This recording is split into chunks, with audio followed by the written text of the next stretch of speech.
Okay, good evening, everybody.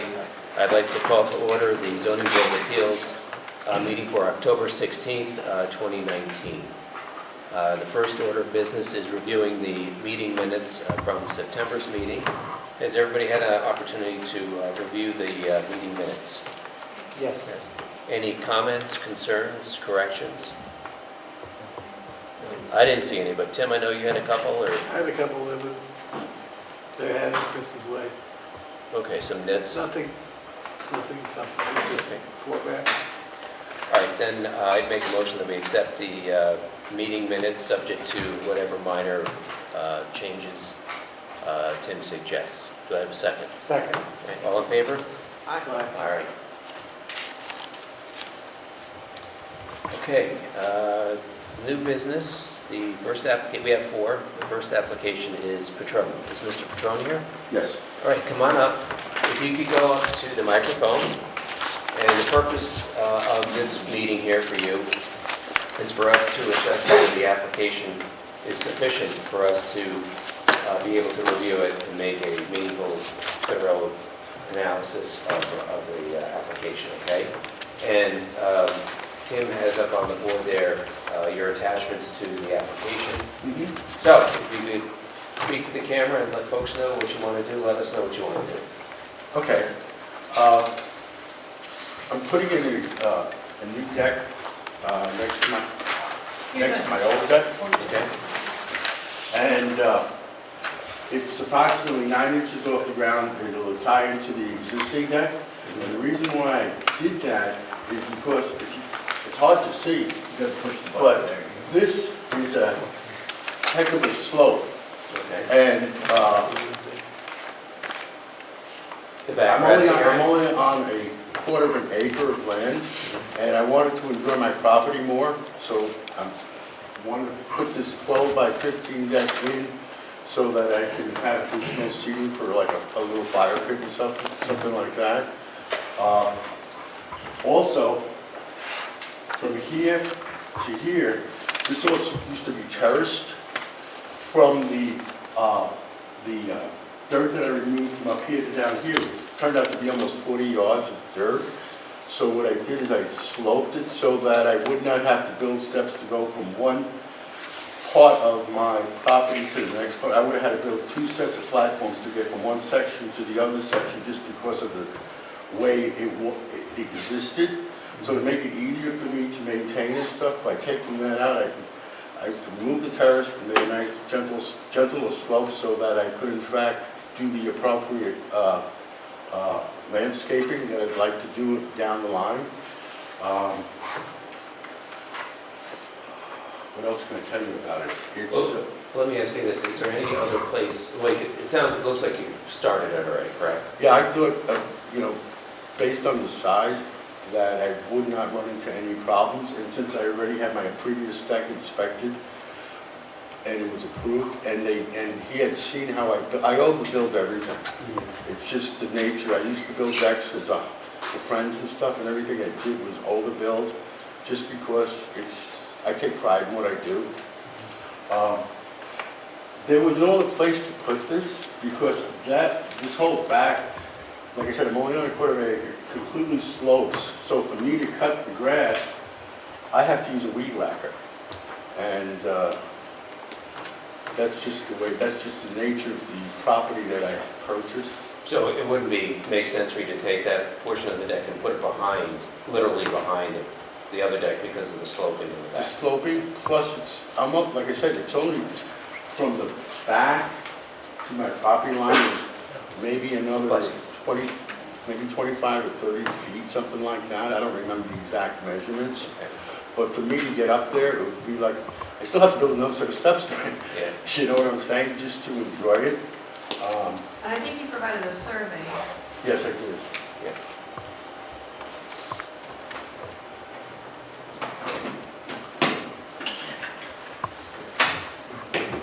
So then the new deck will be Right. kitty corner. Yep.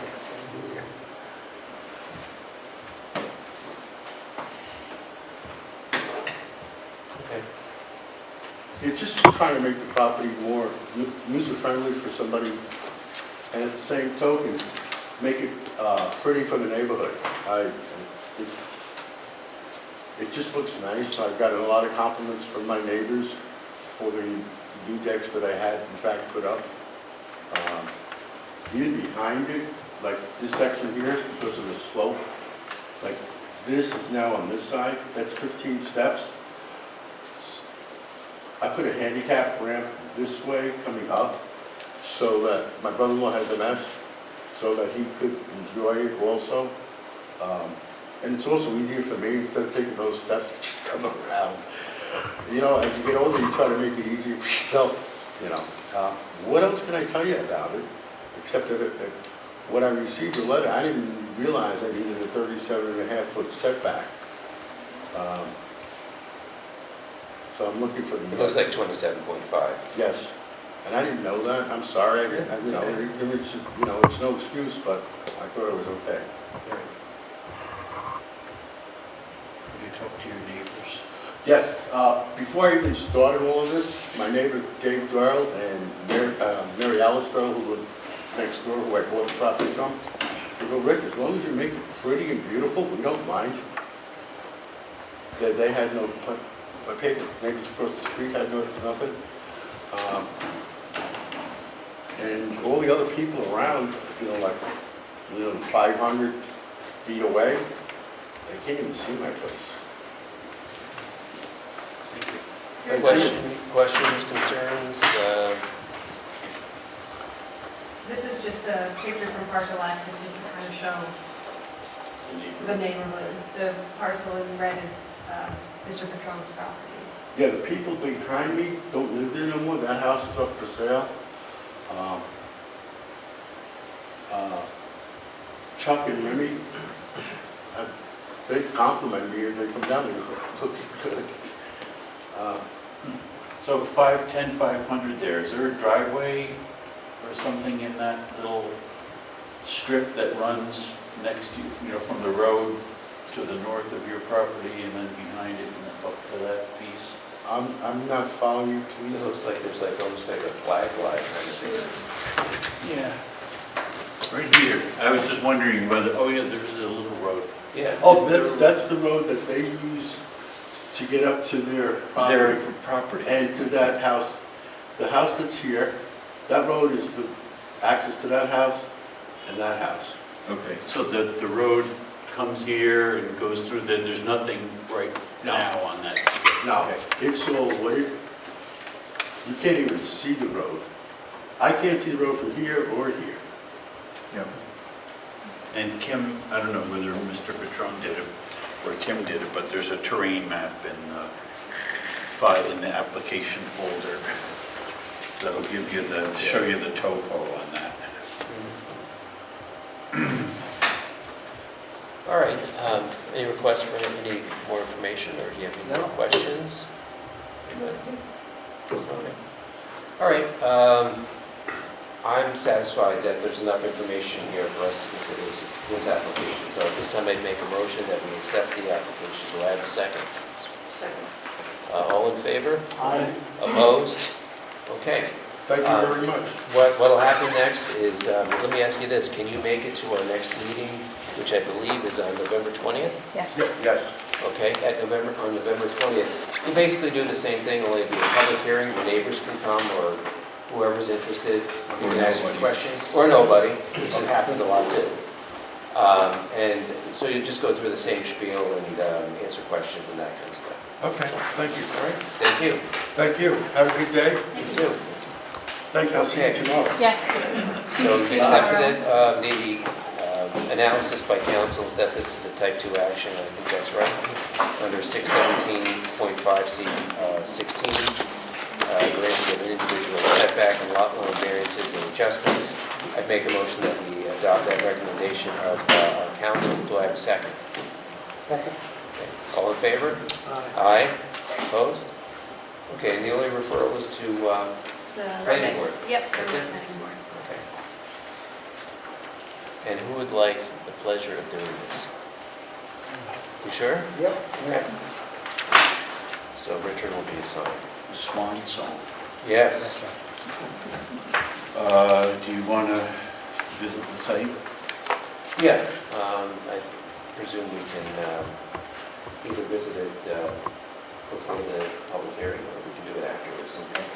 And there's no need for staking since he's already building it, so the portions of it. So there should definitely be a site visit.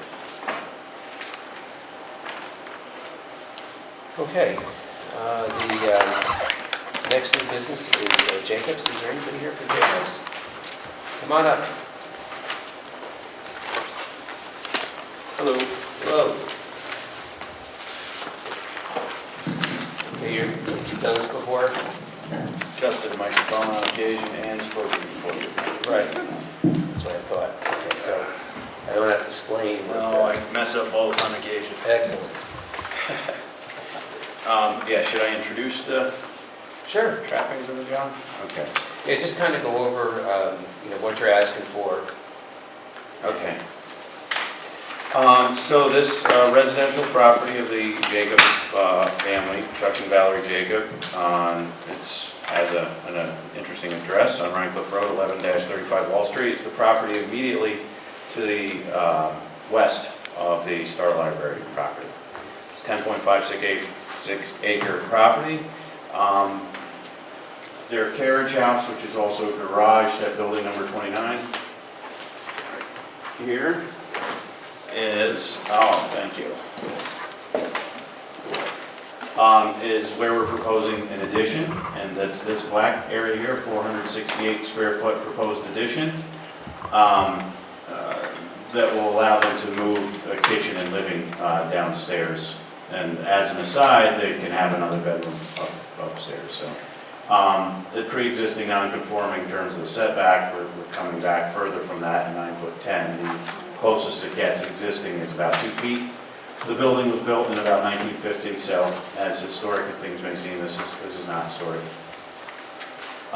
So the variances requested here are because of the square footage of the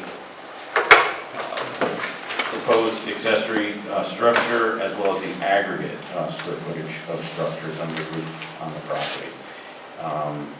So the first, per Michelle's Turks, but our application as well, is a 1,032 square foot variance for the accessory dwelling itself, and 1,852 square foot variance for aggregate accessory structures.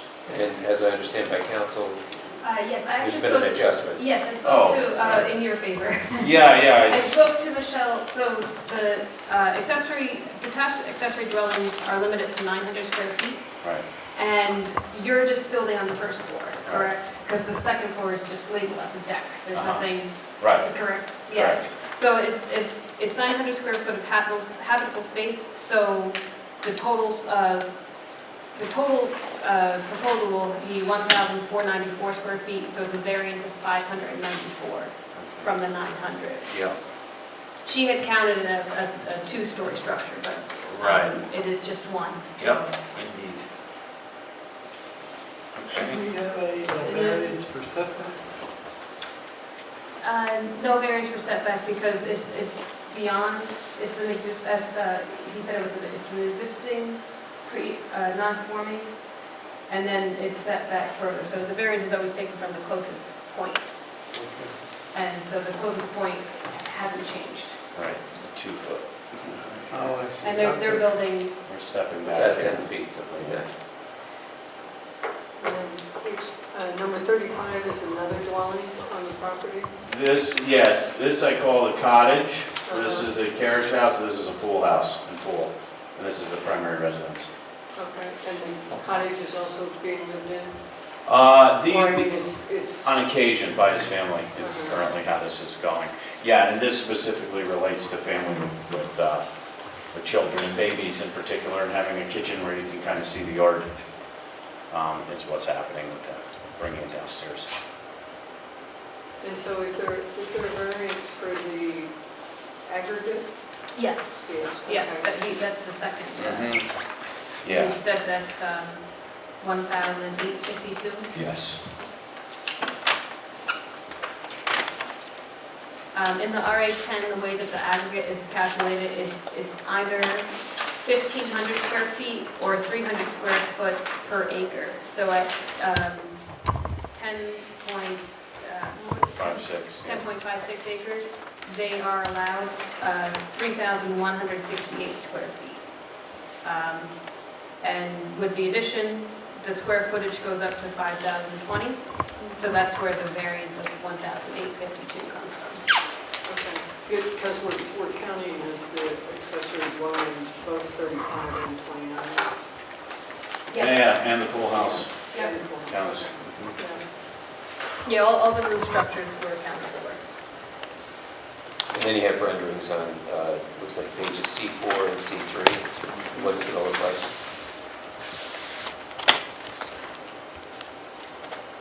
And are all these structures on city water and sewage, or are they Yes, private? it's public. Okay. Is C3 existing? C3 is existing. Yes, yeah. It's not city sewer, it's on-site septic systems. Oh, you're right. But public water. Oh, okay. Big piece of property, though. Yeah. Well, it's So 10 the and a half septic- acres. So the septic system was planned for that number of bedrooms?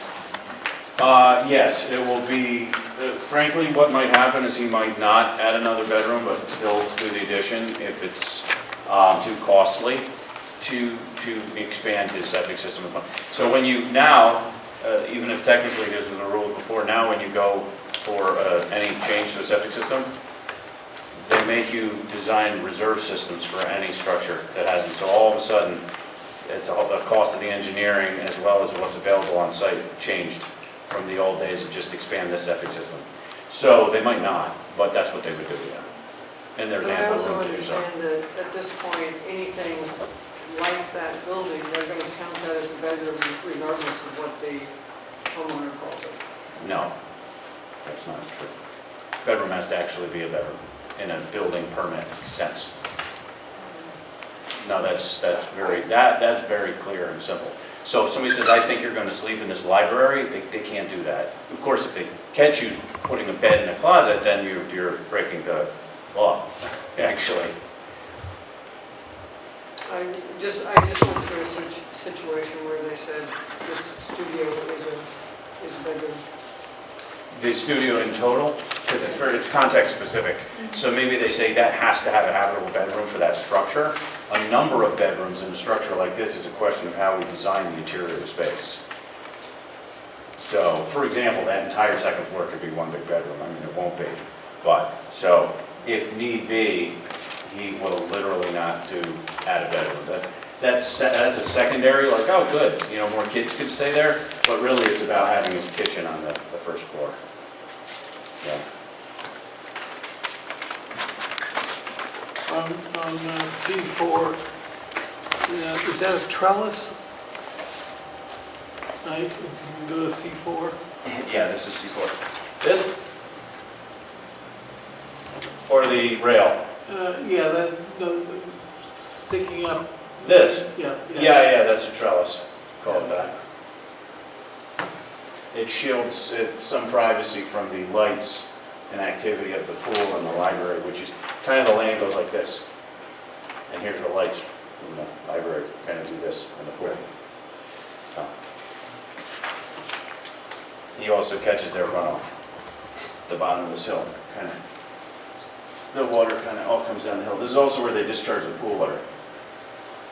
Down the hill. That explains the drainage infrastructure on this property. So on the second floor, what's going to be on the second floor? The second floor is 2 bedrooms, hopefully an additional third. A study, actually, yeah, we have floor plans. Great. Okay, great, thank you. Yes, so, yeah, here you go, if you can zoom in here. Bathroom, bedroom. Another bathroom, study.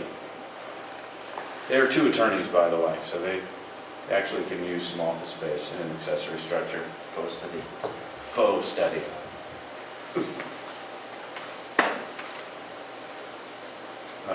laundry. Yeah, that's it.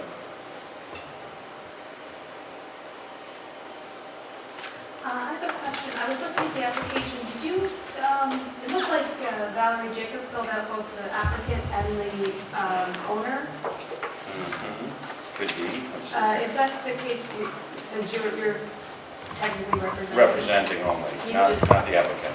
Yeah, but if you could just provide just a quick letter from them saying that you're allowed to be speaking on their behalf. Oh, no, we should have a certificate of authorization for me to represent them. Oh, maybe I missed it. No, it's, affidavit of owner, oh, the bottom here. Ah, perfect. Yeah, Great, thank you. excellent, welcome.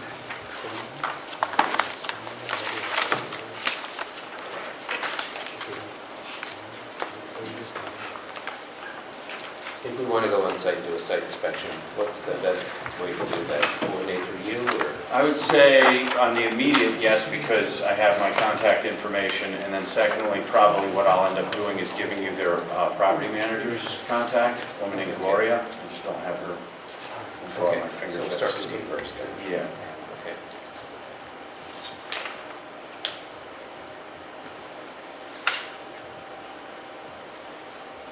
Any other questions, concerns?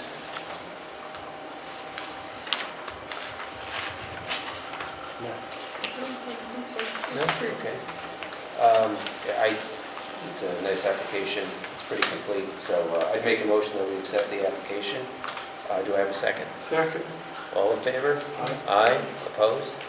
Can you make it November 20th? Yes. Okay, that's our next meeting. Great. And you know what happens in the interim, that the neighbors, such as they are, will be notified and have an opportunity to come here and discuss the matter with you. Okay. So, And I'll coordinate with you for public hearing notice. Okay. yeah. Okay, great, thank you very much. Thank you. All right, pursuant to the recommendation of council, it's recommended that this be deemed a type 2 action under 617.5 C17, granting of an area variance for single-family residence. And it seems appropriate. I'll make that motion that we deem it to be a type 2 action under that section. Do I have a second? Second. Okay, all in favor? Aye. Opposed? All right. So the planning board obviously has to review this. We'll make a referral over to them. And Kim, you made another recommendation? Yes, it is in the LWRP, so we should refer it to the WAC. Okay. And who would like to, well, we can give it to David, he's in Croatia, so if you want. Okay. Sure? Okay. And just to mention, we're on the planning board on Monday, and we included the, whatever, the waterfront, whatever that form is called, that goes to the, sorry, yeah, the WRA triggers the form that then goes to the, yeah, so that's included in our application as well. Have a nice night, thank you. Thank you. And just for the record, John and I have represented Chuck and Valerie Jacob on real estate transactions. Don't currently have anything before us, but anyway, so there's not a conflict of interest, but we just wanted to just disclose that. We did that for another application when we disclosed that we had previously represented the applicant. So. Okay, the next new business is Delberg. Is there anybody here from Delberg?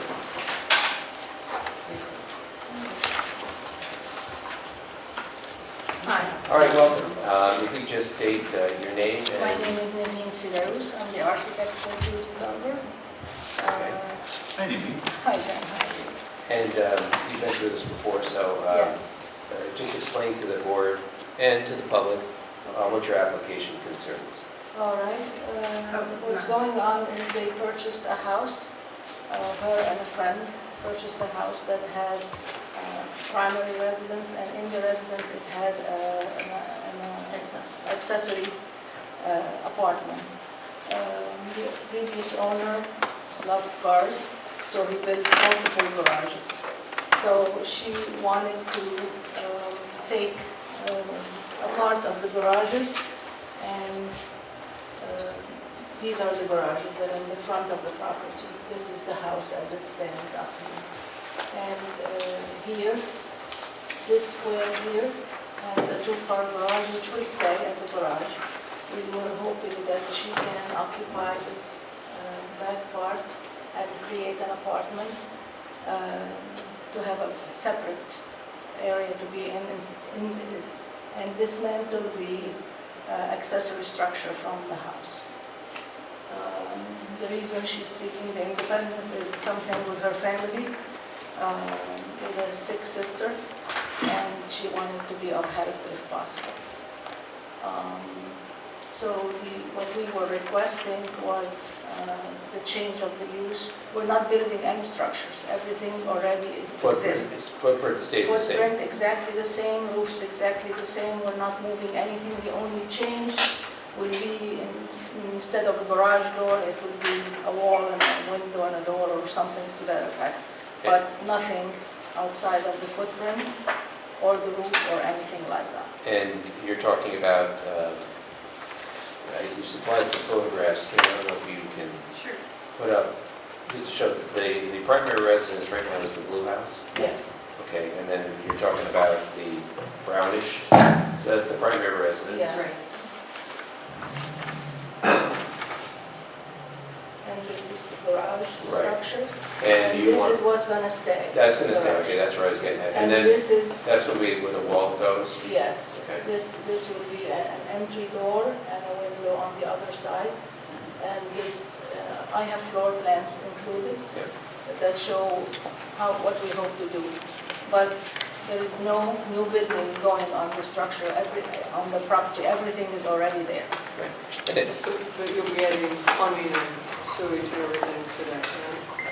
There is already, Oh, in the Yes. garage? yeah, and I was gonna ask you, there were a couple of photographs that appeared to show that there's a kitchenette in the accessory structure, looks like there's a bath in the accessory structure, sleeping area, living area, etc. Is that true?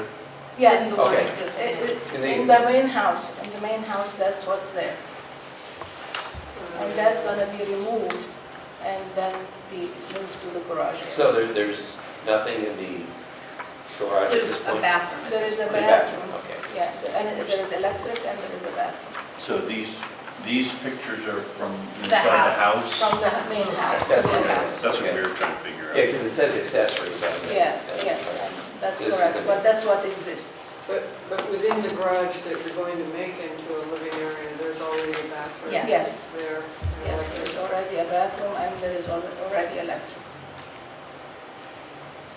So the reason that I really wanted to do this is because there's an apartment that I'm living in, that's an apartment, is my sister is very ill, and it was unexpected, and right now she's on her own, she lives on her own in Brooklyn, but, so what she has is stage 4 cancer, and so she was doing fine, and just recently she had some spread. So we just don't know what's going to be. She started a new research protocol now. And, you know, the hope is that this goes on for a long time, but what I don't want to have happen is that all of a sudden it starts to unravel and I have nowhere for her to go. My friend who lives in the blue house with me has a young daughter, and I don't want her to have to witness all of that. So that's really the main reason. And also for myself, because what we found out at the time is she has a genetic mutation that I now found out that I have, so I have to have a few surgeries. And then it started to occur to me that I'm pretty much it. So I have to figure out how to navigate that for my family. Okay, and I think you submitted some drawings, some renderings, and one shows the footprint, so to speak, not footprint, but what's inside currently, and that shows the one bathroom. Correct. Okay, then maybe you can bring that up, Yeah, I can find and then we can go to the, okay, so that's the back, it. Can I go back one? Yeah. That one, yeah, that's the existing. that's the existing, Yes. This is what's currently there. and that's what you propose. This is what we're proposing, the same, under the same parameters Yep. in the same space. So this wall here is where the garage door was, and we're proposing the door and the window. This would be now a fire-rated wall to separate it from the garage. And this will have no access to the garage from here, it will be sealed off, and this will be the bedroom and the kitchenette. And the bathroom is just the same way as it is, it's just a little expanded to accommodate it up.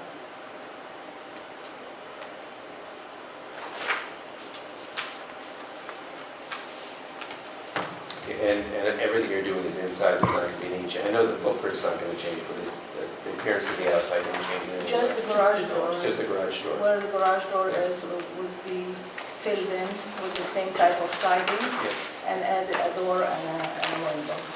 And the same in the back here, this is a garage door here, it's gonna be removed and a sliding door will be installed.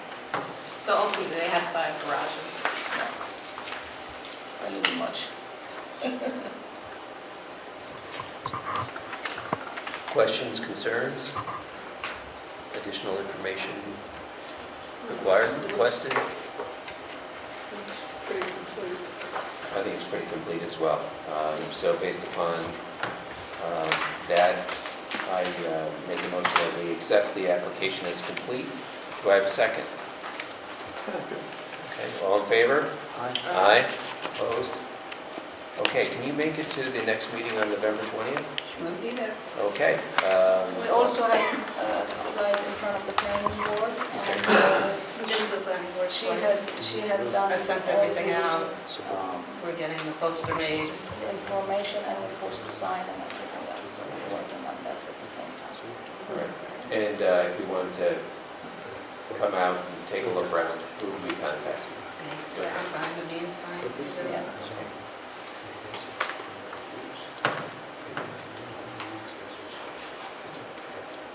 Okay, great. Thank you So very we'll see you on much. November 20th. All right. You might as well sign this one to David in absence here. Want to know where the septic is? He will want to know what the septic is exactly. Me too. You I'm said- surprised it is now.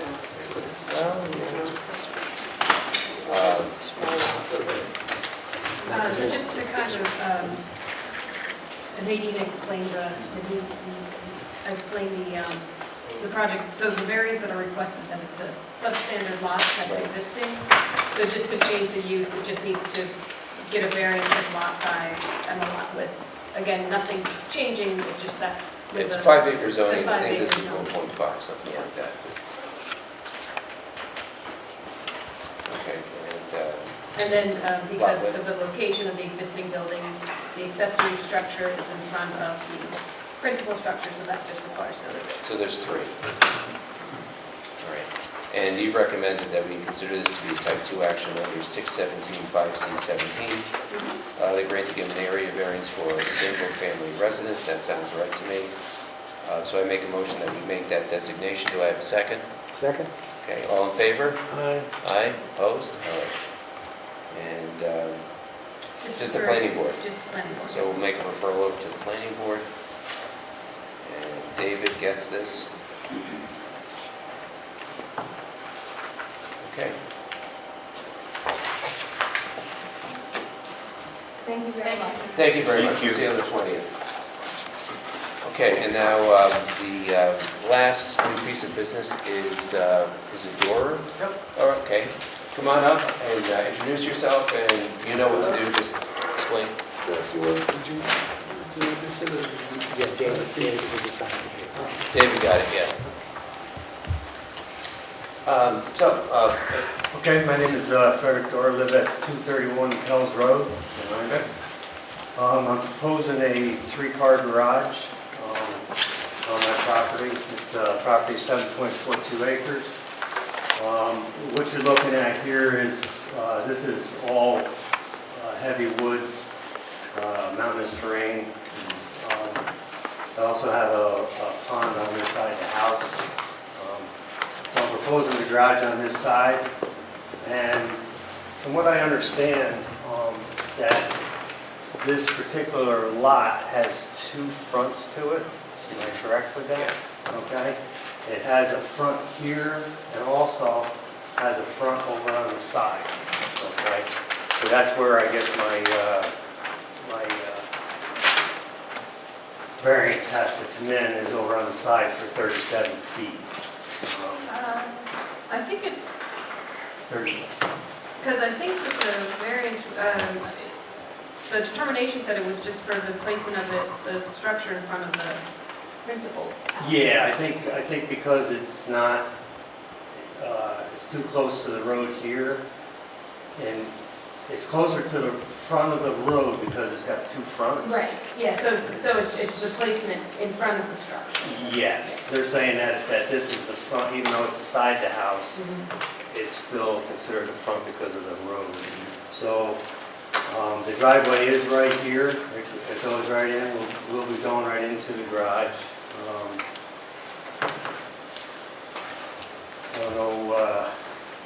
I don't know what else if you want to know anything else, it's just a simple three-car And you garage. supplied us with a Yep. rendering, maybe we can put that up of what the, What the garage is going to look like. what it's gonna look like, yeah. Is this it? Yeah. That's it. So it'll be a three-car with that door on this side and a window and two windows in the back. Yours have the cupola. I don't know yet. I was kicking that, but I might.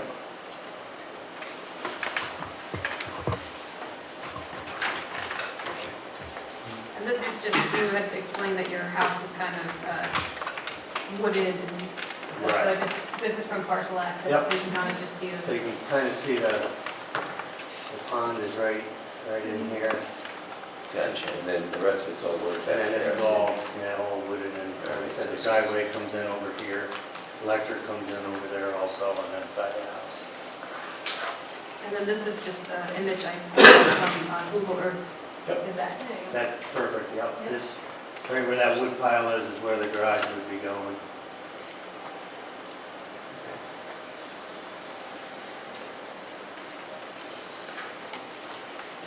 I noticed on Michelle's letter, it said two-car garage. Yeah, it says, We noticed that too. yeah, the one part of my permit says two-car, and then the other one says three-car, but it is a three-car, Okay. yes. 30 by 40.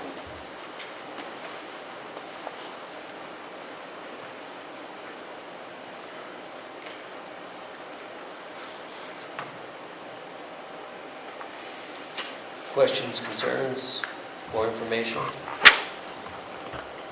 There's no plumbing or anything? No. Okay.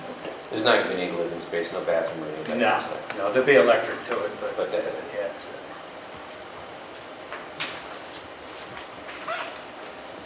All right, I'm satisfied there's enough Yeah. information for us to consider this, so I make a motion that we accept the application and set this down for a public hearing on November 20th, 2019. Do I have a second? Second? Okay, all in favor? Aye. Opposed? All right, can you be back here on November 20th? I cannot be, I will be out of town Okay. at work. Can you have a representative? I can have Jerry Trout. Okay. be my Lucky you. representative. Now, Yeah. do I need to have another piece of paper filled out for that? Yeah, you should, For right, there should be, and Chris can give you. I'll get ahold of Chris Yeah, and I'll yeah. get that filled out for you. Yeah, Okay. just pro forma, that's not a big deal. Perfect. So we'll see you giving the explanation, see how you do next time. Okay. All righty, well, Okay. thank you, we'll see you on the 20th of November. Okay, See thank you on the very much. 20th of November. Okay. All right. Thanks. Chris, were you able to look this up? I know on our Oh, cheat yeah. sheet here, we don't have. Yeah, sorry, I I'm was sure a it's little rushed for time. type 2. Yeah, it would be And similar to the other ones. Yeah, 617C5. C17, granting of an area variance. Okay. All right, I make a motion that we adopt the recommendation of council. Do I have a second? Second? All in favor? Aye. Aye. Opposed? All right. And then we just have the one referral over to planning? And Georgia? All right. And if we wanted to get out there to snoop around, who would we contact? You can contact me. Okay. Is it staked out, so we have a general idea? It was, but they kind of fell down, so I can restake it. If you could just restake it, just so we have a general Absolutely. area where it's going to be, that's always helpful. Yep. Okay, great, thank you. All right, thank you.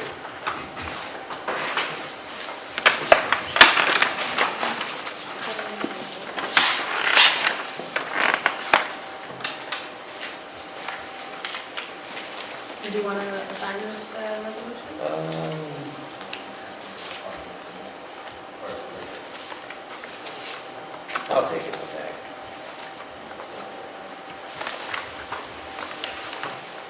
That's that for that. And next, we have public hearings. On the first one is Birnbaum. You're here, come on up. And if you just announce your name and kind of go over your application. Is there anybody here for this application? All right. So when he gets done saying what he has to say, explaining the application, if you wish, you can ask questions, state your opinion of what you think of the application. I just ask that you come on up here, announce your name, where you live, and address your questions to the applicant. Okay? All right. So, Good evening, my name is Glenn Birnbaum. I'm here for 3,200 square foot area variance for 110 Stone Church Road. I'm looking to build an accessory structure, barn, and that's what I'm looking to do. I do note that we got information from the Winnicke Land Trust, and we have the conservation easement. I think we requested that the Yes, last you did. time around, and we have received that, so. Again, could you just kind of go through Okay, a couple of the slides, maybe? I have a 12 acre parcel. Right here is a building envelope within the Winnicke Land Trust, which I propose to build a building. And the building will be in this section right here. And it really holds no, it's in a good spot. It's not going to have any effect on any of the neighbors. Can't see it from the road. And also, we're on the Landfill Trail Association trail system. This is right here, runs through our property. And down the road, maybe look to get horses someday and enjoy the property. There may be another slide, Chris, where there's, it shows the actual proposed building location. The building location or the photo, the ski Building location, there's some photographs, which are nice. Yeah, these are the photographs. This would be looking at towards Stone Church Road. So that would be, you can see there's quite an embankment. It's on a hillside. It's surrounded by hills, so that would be looking at Stone Church Road. This is looking at Morris's property, which is behind me. Side view is Morris's property here. And this side, which is tough to see because I can't, it's really dark, but that is Velocity property. I think it's owned by Velocity. And those are really my two neighbors that are closest to my property that would have any type of effect on it. There's no signals. So it's basically all cleared already? Yeah, it's clear. There's really no site work really needs to be done.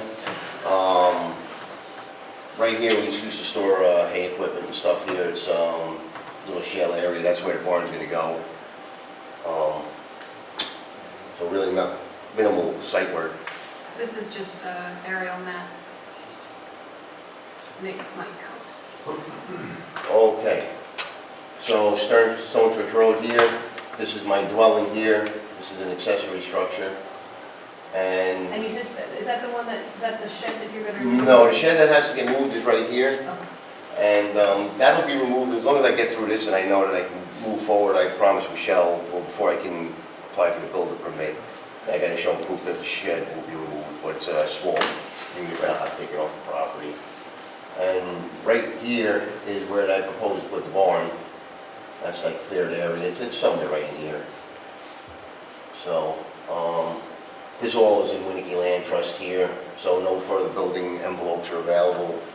And really the only closest neighbor is up here, which he can't really see what I'm looking to do from his place, so it really doesn't have any negative effects on anybody.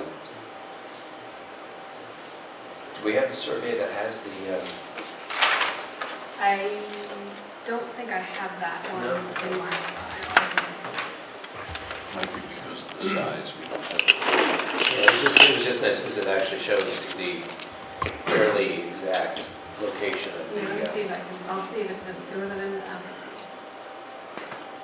So, John, No. is that it? That's Nope. not- I don't think it was stand-in.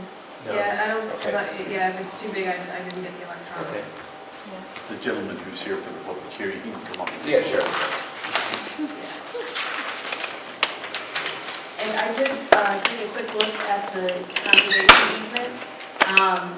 Basically, this all seems fine Yes. with what it says. It's, there to preserve open space, limited development, and equestrian and agricultural facilities are permitted within the building envelope. There are some design standards. Yes, that's why we made it, so it's going to be timber framed and wood siding, no reflective siding. Yeah, all It's going to be asphalt shingles for no reflective roof. Okay. So, yeah, we don't have standards, yes. Okay, sir, would you like to come on up and either ask some questions or give us some comments? Again, please state your name and your address. How you guys doing? Good. Ed Stickle, Stone Church Road. Me and my brother lived there our whole lives, we're the third generation. And I don't know if you guys remember what the place looked like, Mr. Birnbaum's, before he purchased it, but it's made a 180-degree turn. It's absolutely beautiful now. And I feel, and my family feels that anything that he does is going to be fine. 100%. He's a little anal, but I mean, it's going to be perfect. Yeah, we have no problem whatsoever. Okay, great. Well, thank you. Thank you. What was your last name? Stickle. Stickle, that's Stickle. Oh, okay, thank you. Very good. All right. If we want to do a site visit, just contact you directly? Certainly. Okay. All right, and is it staked out? Can we, Yeah, you can't miss it because, like I said, you'll see on the color photos, it's kind of like a shale area. You can't miss it. I can put flags there if you need. okay, yeah, just something to give a general You idea. won't So miss how it. do you access it? Is there, get a vehicle I back can there? show you, it's very simple. When you go up my driveway, you're gonna go between the house, you're gonna see like a little dirt road that goes up and it cuts around, so you can drive on. It's like, you can't miss it, you drive around and you'll come to the clearing where that is, and it's pretty straightforward. Take a walk around, it's really pretty up there. All right, we'll call you first before. Thank you. we get out there. Okay. All right. Questions, I think this concerns, was comments? assigned to me. I think so, yeah. Great. All right, Okay, I'm all thank you. set? Yep, Thank you. Thank you, guys. all right.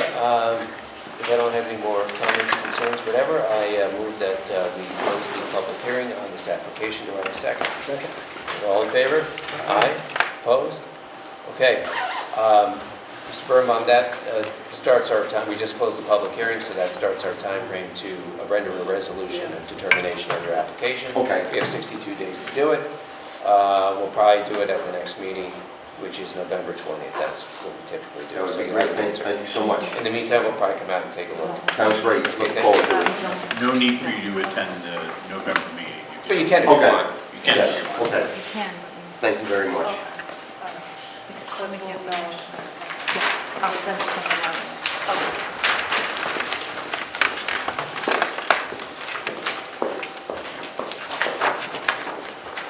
Okay. Next up is Barise. Do we have any information on that, Chris? No, last I knew that the violation was still open, and nothing new has arisen. All right, so the public hearing, I think, was continued until this evening. Because of the open violation, you can't take any final can't take action. any action. However, I think that we should reach out to the applicant and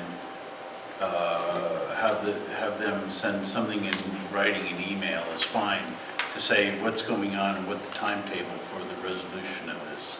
I did request that Okay. when I sent her the agenda. I'll touch base with her after this meeting too. Right, because this can't stay open forever. Right. So, Yeah. I mean, at some point, if they're not going to take care of the violation. You gotta make a decision. Right. Well, Well, can't make a decision. can't make a We can decision, just but dismiss come it, to so some to kind of speak. conclusion. Right. Okay. And it'll be deemed, I guess, abandoned or something. Yes, or denied, Or actually. denied, probably. I think the planning board has them on their December meeting. Does the violation require planning board approval for what's there? They're in front of the planning board, Okay. so That's a, Well, how can they move forward? they can't, they postpone their meeting with them till December, okay. from what I understand. All right. We'll well, talk to Michael and make sure that we are synced on that. all right, so in the meantime, we just. In the meantime, I guess we'll just Continue punt to this to November. November 20th. Okay, next, plat, come on up.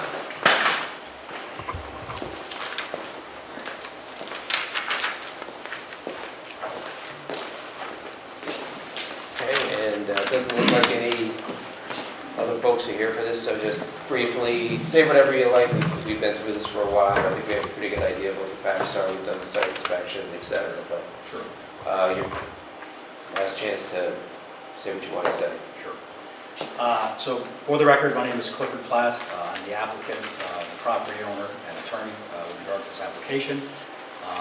As we have known from the past, I'm here for an interpretation of the town zoning law with regard to a March 1st, 2019 letter I received from the zoning administrator asserting that the use of the property is in violation of the zoning code.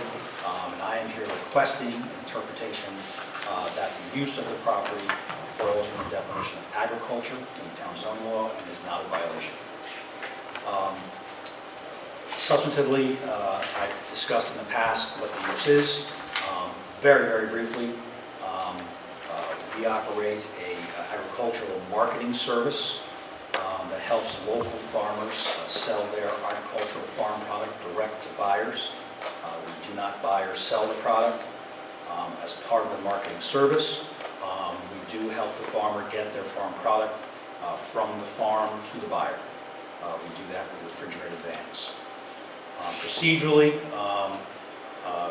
I have submitted an initial application. We've had an initial presentation.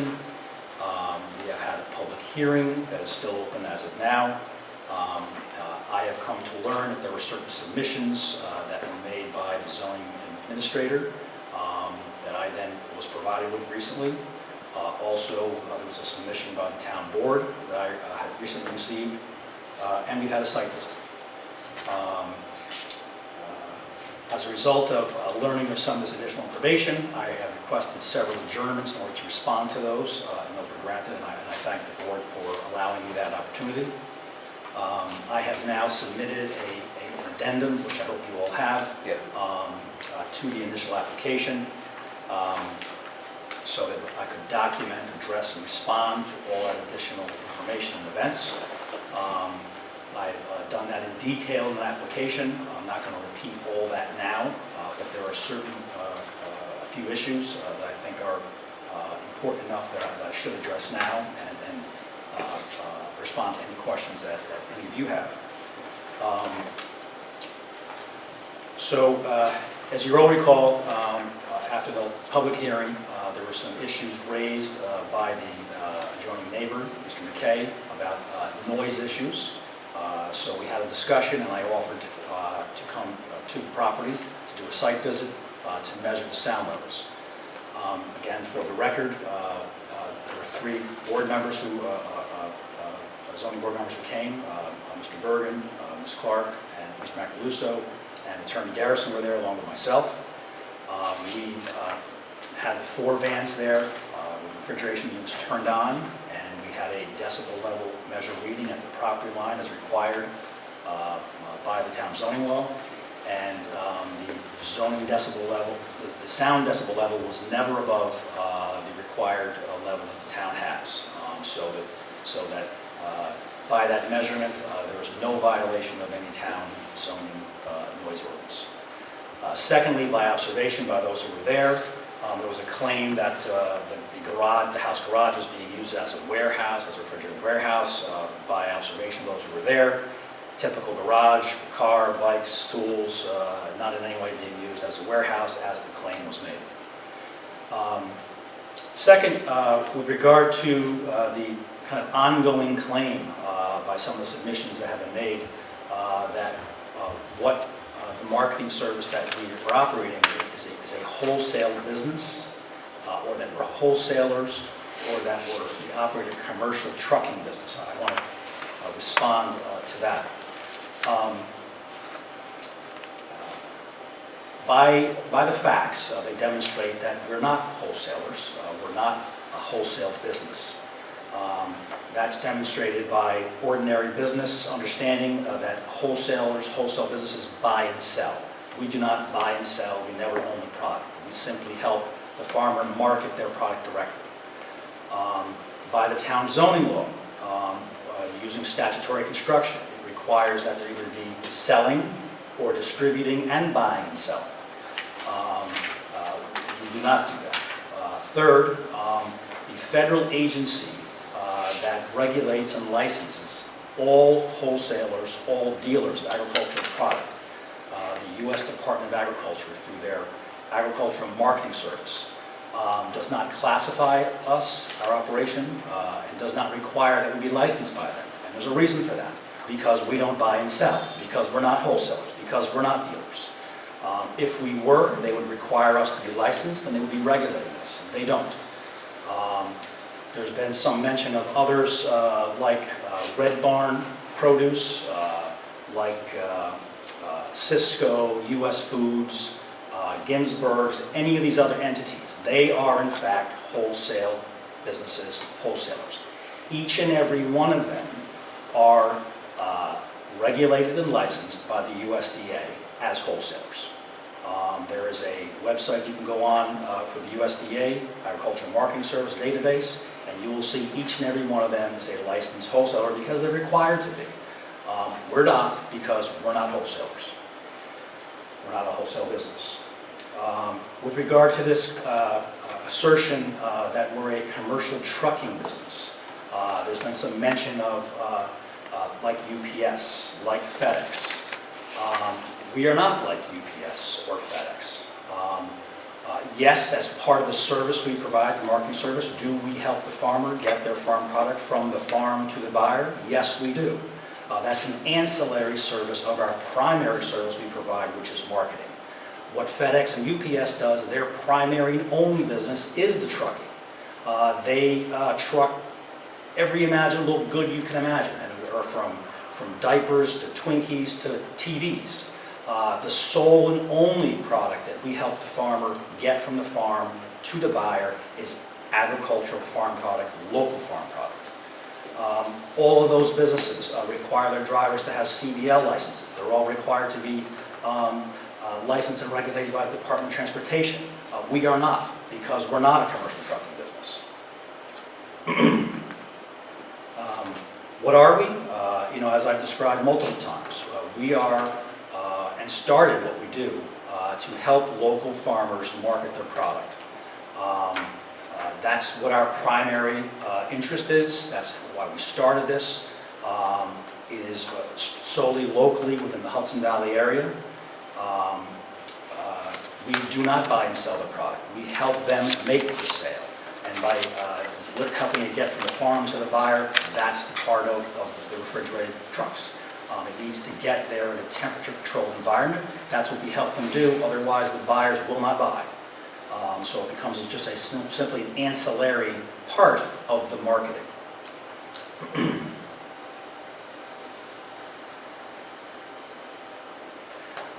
So last, and I want to talk about the town board letter that was sent. After receiving that, I contacted the town supervisor, Elizabeth Spenzia. I had a meeting with her and Chauncey Walker, a town board member. I want to talk about with you that for a minute.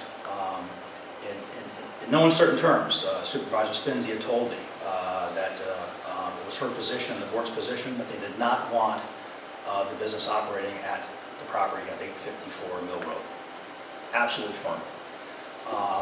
We then engaged in a lengthy conversation about what our mission is, why we're doing what we do, how we do what we do, and what our intent to do is.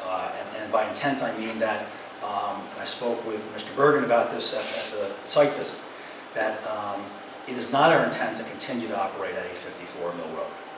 I have been for some time, 6 months and longer, looking for another location to operate farms and tables at. As part of the discussion, after having this lengthy discussion, I will tell you that Supervisor Spinzia and Mr. Walker told me that they understood our mission, they supported what we're doing, that they believe it's good for Rhinebeck, good for the Hudson Valley, good for local farmers, good for the economy, good for agricultural tourism in the area, and wanted to support what we're doing. Said that they would support what we're doing here in Rhinebeck, just not at that location. So we continued to talk about that, and ultimately what was offered was that if we were to move out of the 854 Mill Road property, and if we were to be on a property of in excess of 7 acres in an agricultural district, that the town board would support a zoning amendment process to clarify the definition of agriculture to permit us to operate in Rhinebeck on a property over 7 acres in the agricultural district. At the conclusion of the meeting, Supervisor Spinzzi said, based upon her earlier conversations with the other board members, that she believed that they would support that, but that she wanted to confirm that with them. She did. I spoke with her a little over a week later. She told me that, she confirmed that they did support that circumstance. So since that time, what I have done and have been doing all along was I've been looking to secure an alternate location for the business to operate. No easy task for a whole variety of reasons, but I've been able to do that. I'd hoped to be able to have moved that location by tonight, but that was not possible. But we will be there by November 1st. So we will no longer be operating at 854 Mill Road. Not an ideal circumstance, but something that we can make work with some hardship for the meantime. And what I've also been doing since that meeting is that I have been, as I have in the past, actively looking to secure a parcel in the town of Rhinebeck, in the Ag District, over 7 acres, that we can operate on as agriculture. I am currently in negotiations on the property to do just that. Not closed yet, not secured a final deal, but that process has begun. So where we're at now is that I'm certainly giving strong consideration to the town board's support for a zoning amendment process. However, I understand and know that that's a lengthy process, it's an involved process, it's a costly process. I'm not ruling it out, but I feel firmly that the answer and solution still lies right here before this board by interpreting the town zoning law as it's currently written right now to determine and hold that the activities that Farm to Tables performs are agricultural marketing services on behalf of a farmer, which is the exact activity that's detailed in the agricultural definition, and that this board, this zoning board of appeals, has the power, has the authority, has the obligation under strict construction to make that determination, to interpret the agricultural definition in that manner, and that's what I continue to request. I think. I've made every step that I can to address the concerns that the neighbors have made, that this board has expressed to some degree, that the town board has expressed, attempting to address concerns, find solutions, and move in a direction that will be beneficial to all. I've taken every step that I can, but in order to operate on that property that I'm pursuing, I need to know that what we're doing and have this board confirm is agriculture so that we can operate on that property. Where are you currently? You say are you going off-site already from where you are now? Yeah, well, I hope to be out by today, so I can tell you that, but by November 1st. November 1st, and Yes. where's that location? So it's not in the town of Rhinebeck, it's in the town of Clinton. And that's basically a property that you're renting to? It's a temporary location, right. That's, as I say, very less than ideal. It's creating a lot of hardship, but I want to, make that step to, give that good faith effort to the town, to you, that, I am moving forward. And then you're looking, well, apparently in negotiations for a permanent site, Correct. and that's in the town of... In the town of Rhinebeck, in the ag district, and well over 7 acres, it's, many multiples of 7 acres. And when you use the term ag district, are you referring to the zoning district or to a state certified ag district? To what's actually county and state certified Ag District 20, yes. Assuming that deal went through, wouldn't that make this move? Well, yes or no. What's important, and I spoke to Supervisor Spinzi about this, and she understood, that the economics of what we do for the farmers does not permit us to be able to purchase one of the properties that's available down in the business zone at the corner of 99G. What's available on the market right now, they're all in excess of $1 million. So therefore, in order to continue to operate, otherwise we won't be, we'll be out of business, is we need to be able to be operating within the agricultural definition. And that would have to be amended. That's what the town board... Well, the town board suggested that process, which, I believe that's one means of doing it. I believe that the other is right with this process right here. That this board has that authority to and that's. Well, there's a couple of variables. I mean, one of the variables is having over 7 acres. Mhm.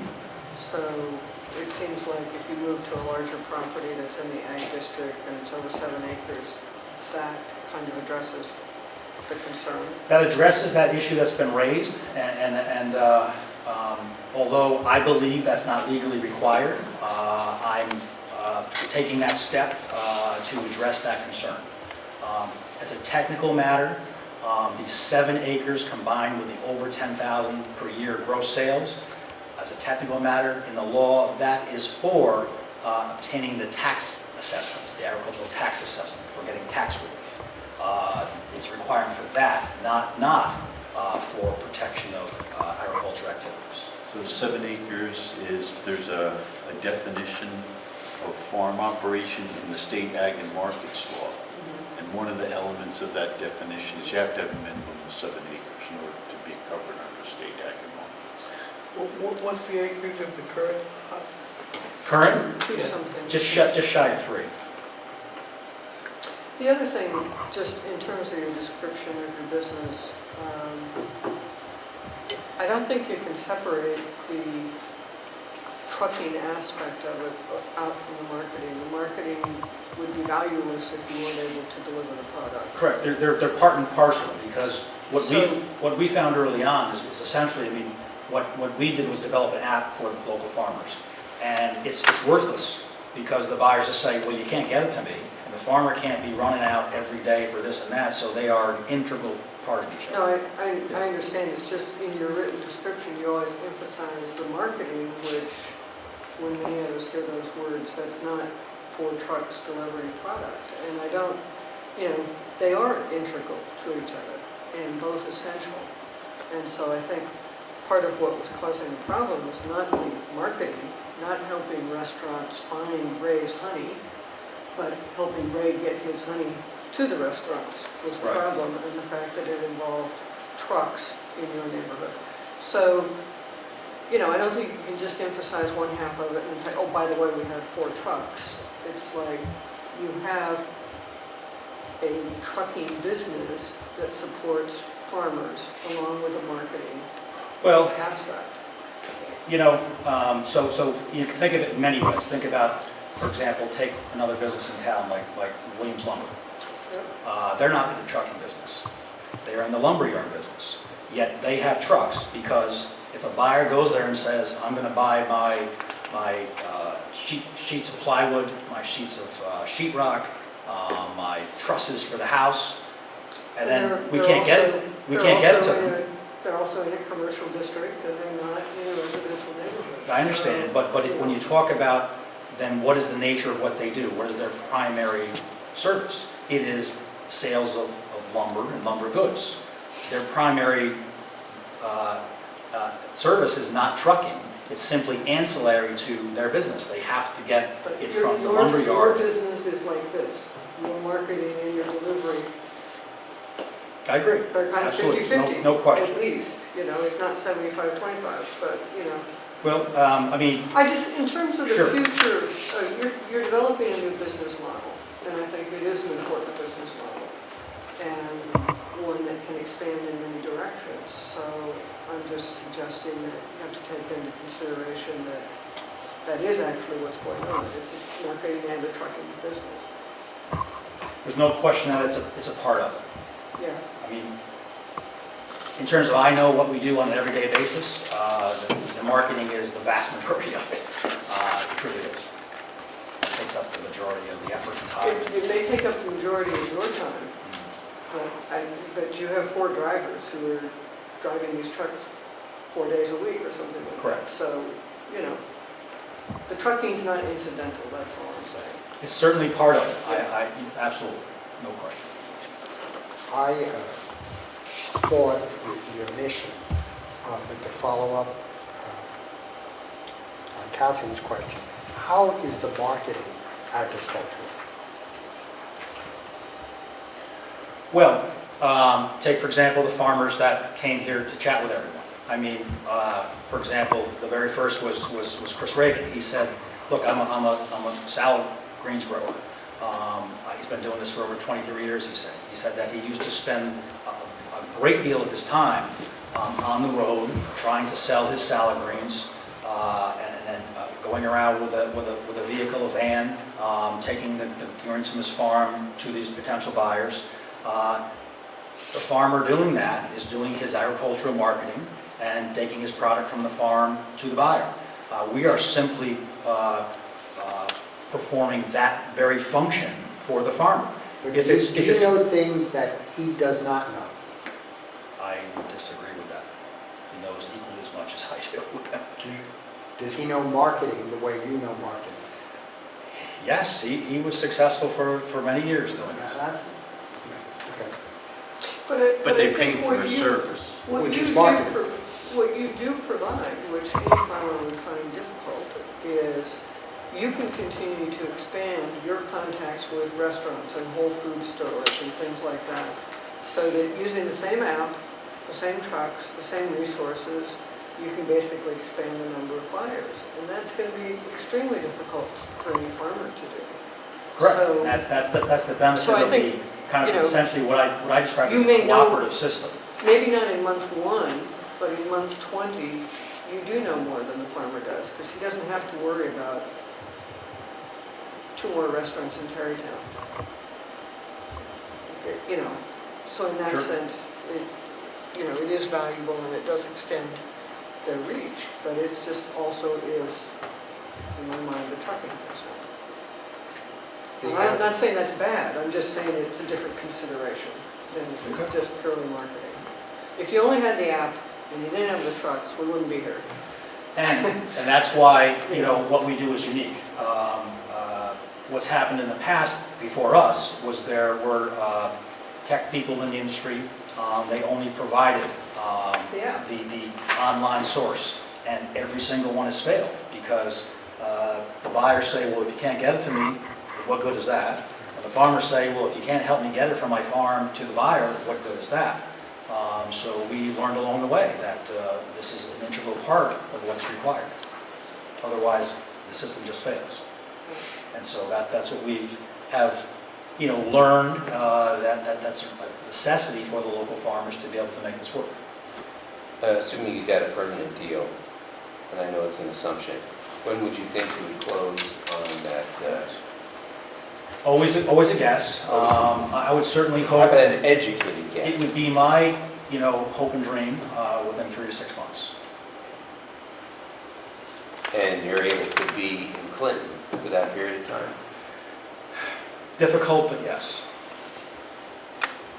As soon as I have the green light that what we're doing is agriculture and I can be on that property, I will move with all haste to make it happen, because every month that we're doing this in this alternative spot, it creates tremendous difficulties. But you don't need a determination for us to have your operation on the permanent site. Doesn't sound like you do if it's over 7 acres.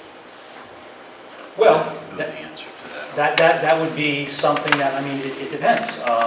Is the zoning administrator going to sort of be, let's say I close on that property.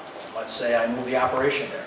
Am I going to get a notice of violation from the zoning administrator saying, you're running a wholesale business on a property that doesn't allow wholesale business?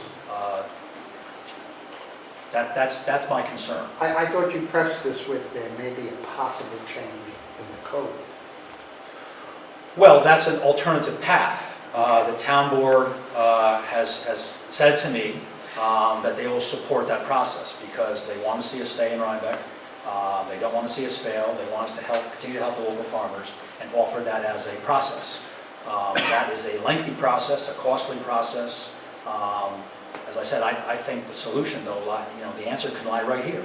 Right, but your presentation concerning the town board has to do with a change in the code, which you would not have to come to us if there was a change in the code. Correct. Conversely, and I don't know the answer to this, if we were to interpret the code the way you would like us to, what prevents you from just staying in the house you're in and saying, whoops, my deal fell through? I will tell you here on the record, I will not. Uh-huh. The trucks, the vehicles, they have commercial plates, Commercial plates, yes. and the trucks and vehicles, do they have commercial insurance? Well, no, it's not commercial insurance. And what I can tell you is that because of the size of the vehicles and the weight of the vehicles, they do not require the drivers to have commercial driver's licenses. Because of the size of the vehicles and the weight of the vehicles, we are not regulated by the DOT in terms of having to do driver's logs and all of that, which larger vehicles do. And that is our model. That's why we have them, that they're smaller vans, that we are not in that commercial category. So they're under an LLC or something? I'm sorry? Are they under an LLC or corporation? No, just under the Farms to Tables operation. Which is what? It's known as what? Farms to Tables. Is that an LLC? LLC, correct. Okay. Yep. And your vehicle insurance is under that? Yes.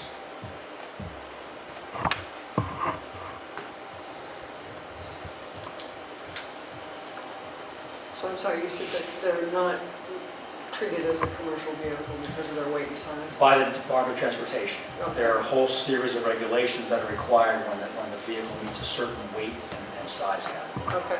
And these do not fall within that. And so I could drive one of those with my regular driver's Yes. license? None of our drivers have, I think one or two do have a CD license, but not required. Okay.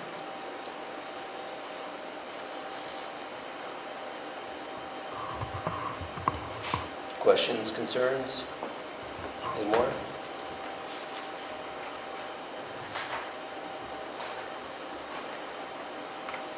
Okay. Thank you very much. Thank you. I think we have all the information we need, and I'm glad you responded to the additional information from the town, et cetera. And I do note that we did receive your letter dated October 16th, addressing all these issues, and that we made part of the, read through it, made part of the record. And with that, I make a motion that we close the public hearing. Do I have a second? Second. Okay, all in favor? Aye. Aye. Opposed? Okay. The only thing I would ask, if there's somehow some additional submissions prior to the decision-making process, that I'd be permitted to be aware of that and be able to respond to those.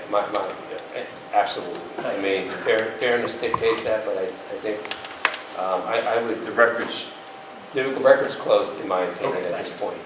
But if that eventuality happened, Thank you, we certainly. appreciate that. And thank you for all your time. Yep, thank you for your time. Thank you. Thank you. thank you. All right.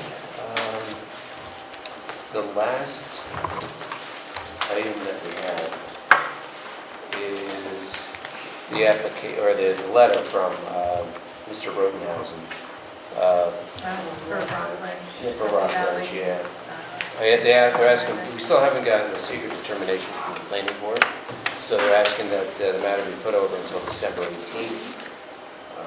I don't have a problem with that. We really can't go forward without a secret determination. The last that I knew, there were some studies being conducted regarding the water supply, I believe. Okay. And so those are ongoing. I don't know for sure that's the reason for the continued adjournment, but I'll talk to Michael Trimble about a couple of the different applications that are common to both boards, and we'll just confirm what's going on. I'm not sure if they finished with the traffic studies on that either. Yeah, I'm not sure. I thought the traffic was done, but I know the water was still open. Well, we're waiting for a secret, so. Yep. And And they're not going to make any determination until that's a piece of their secret Yep. determination. So have we been notifying neighbors every time because we still think the public hearing's okay?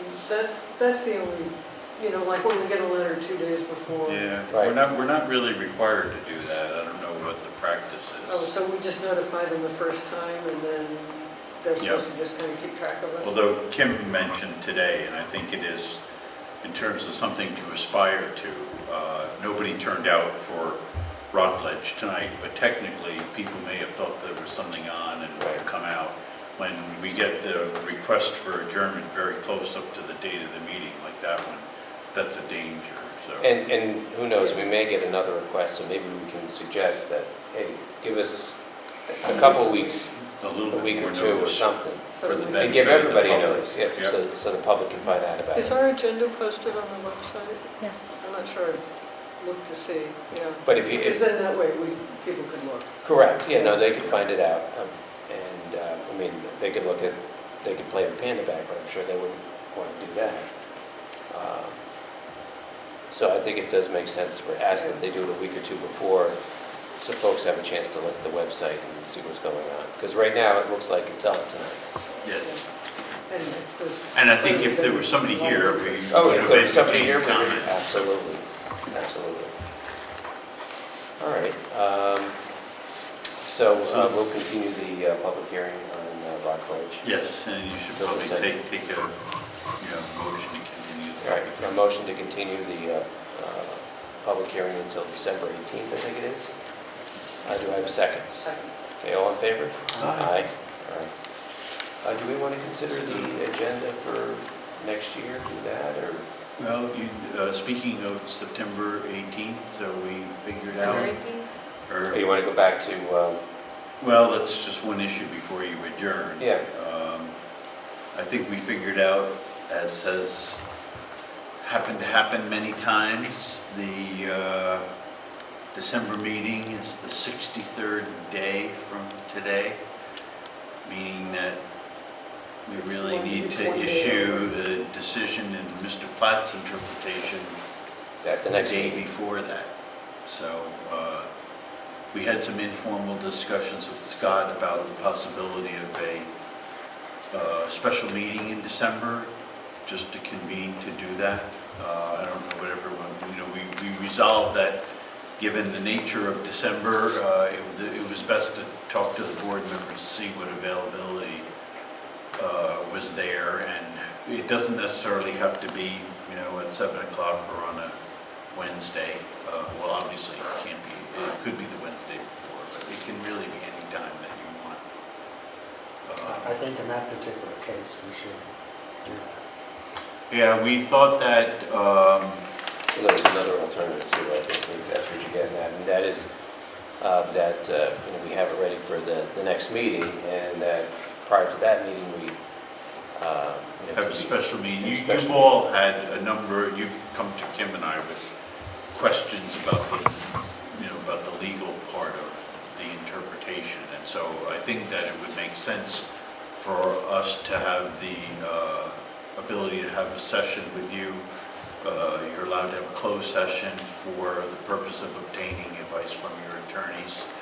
And it probably makes sense for you to have that session before you get to the point where you're making a final determination, so that you have a good understanding of the facts and a good understanding of the law that should apply to those facts, so you can make an informed decision. So we could have that maybe a week before November 20th, and then have the 20th, or... Not any closer to the meeting than Yeah. that. Yes. Yeah, I mean, I think that's a good idea. My only concern is Personally, John's going to be, involved in this, and Kim, and what your workload is like, and whether... Yeah, I mean, it's easier for us to have the special meeting in December. Okay. Just because it's a longer timeline. I told Scott I was concerned just because it's a holiday month and, sometimes people are traveling. I don't know how that fits into your schedule, so. I think Is there our a preference. possibility of closing this meeting and having a meeting now? Or do you want David to do We're that? not prepared to answer your questions And we today. probably would want Dave here too. if Good. we can. Yeah, I think that's. Yeah, and that's a so good maybe point. we could do that at the next meeting Good. on November 20th, and then we could have a special meeting for the resolution, just, say the first week of December or something. Yeah. Maybe. yeah. Or come early before the next meeting, if people are available on the 20th, so that we could have a special meeting with you Yeah, could we have before. it after? Well, you can have it before or after, you can have it the last item on the We'll just agenda. have to check with Chris, maybe Chris can work with us on the calendar for what's Yeah. here beforehand. Yeah, Yeah, but we're talking about maybe our next regular meeting is the Right. 20th. Have it that night. November 20th? Have the attorney-client session. Correct. Yes, But you yeah. said before the Either meeting? before or after. Whatever. Yeah, because I think there's some. If the agenda's real heavy, I'd rather try We and have have court it here? before. Okay. Usually at 5 o'clock. But you'll still have to have a Usually decision in out that by case. 5 or and 6. You'll Okay. really so not should like have a a- written Yeah, and it's decision, not obviously. always. Okay. I think this decision might require, you might be looking for more assistance from us than is I typical agree. because of the issues that have been raised. And so, that still means, Call even if we special meet with you in the November meeting, you still need to get the decision adopted and out prior to the date of the December meeting. Definitely, yeah. Good. I mean, you can meet 2 nights in a row if you want in December, if the room's available. I may have to travel sometimes, but since you can have a quorum with 3 people, I don't think there'd be any, I may need to go to Idaho a few times between Okay. Yeah. the interview and. Right. It would be a good idea on this application to have a vote of the whole board if it's possible. If you happen to know what your schedules are, Well, like in December when you're done. I don't, but I may in a little while. And also, if it was all right with people for me to join the meeting by phone and vote, particularly if this is a private session or something, I'm pretty certain I could do that. All right, well, let's at least have, Because there's our agreement on this, still needs to be read into the record at some point, right? Yeah. the resolution. Yeah. Yeah. So The will you interpretation. know your Or December interpretation. availability at our November meeting? Hopefully. Okay. All right, so let's table it till I then. mean, I then can we can- certainly make every effort. Okay. Okay. Why don't we do it then, and then, I mean, I've been trying to plan around our meetings, so one of the things, if we know that we can do this close to our meetings, then Yeah. we can try and plan around. well, it's good to know that this is the center of your life, as it should be. Well, yes. I wasn't going to tell you, but. Okay, well, it's out there now. It's on TV. Wow. Anyway. All right, do you want to discuss briefly, we're going to have an agenda for next year, and there's a proposed agenda that Chris has put out.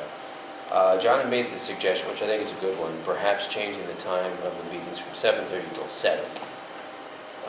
Try to get home a little early. Try to get home a little earlier. How about 6:30? Scott needs more decompression time. Well, yeah, it's just, Well, I could do 6:30 if everybody's really for that, I could do 6:30. 7's a little easier.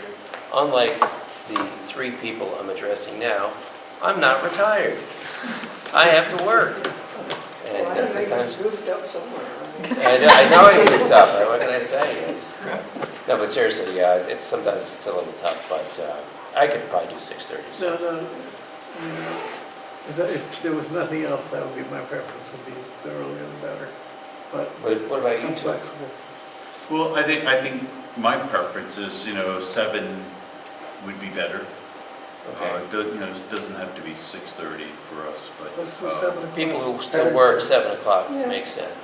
Yeah, I mean, What we're else out do you have to do? we're You're out retired. anyway at 7 night is a lot better of the than time, 7:30. so it Yeah. doesn't.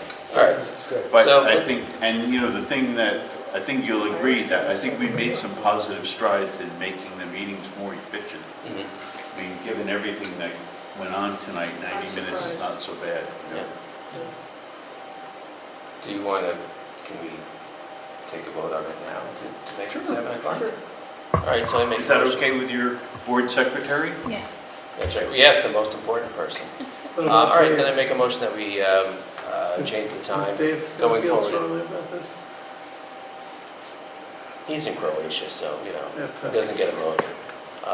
We can wait for him if you want. All right, That's why why don't we this put went- it on as an agenda item Okay. for the November meeting? Yes. Good. All right, I think that about does it. Motion to adjourn. Second? Second. All right, let's get out of here. All right. Thank you, Jordan. Thank you. George,